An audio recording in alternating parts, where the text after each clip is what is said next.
আপনি আর আমি এমন একটা দেশে জন্মগ্রহণ করেছি, যেই দেশে নরমাল মৃত্যু আশা করাটা বোকামি অথবা অন্যায়।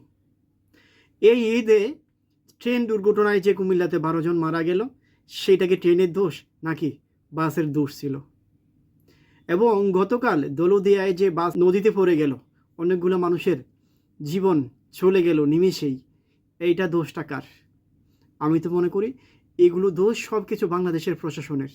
কেননা এই যে ড্রাইভার গাড়িটা চালিয়ে ফেরিতে উঠলো, এই ড্রাইভার কি আসলে ড্রাইভার ছিল নাকি মদ্যপায়ীকে লাইসেন্স দেওয়া হয়েছে টাকার বিনিময়ে?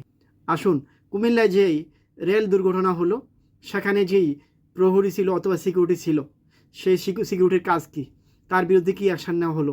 এইভাবে বাংলাদেশের যে প্রশাসন ব্যবস্থা, সেই প্রশাসন ব্যবস্থার কারণেই কিন্তু বাংলাদেশের মানুষ অকালে মৃত্যুবরণ করছে এবং অপ্রত্যাশিত এবং দুর্ঘটনাজনিত কারণে মানুষ অকালে প্রাণ হারাচ্ছে।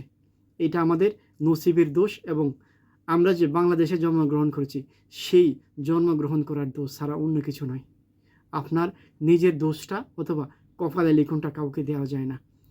আমাদের বাঙালিদের কপালে এইটাই আছে: অপ্রত্যাশিত মৃত্যু, অকাল মৃত্যু, দুর্নীতিবাজ, সাদাবাজ আর ঘুষখোরদের জাতাকলে পিষ্ট হয়ে আমাদের জীবন এভাবেই অকালে চলে যাবে।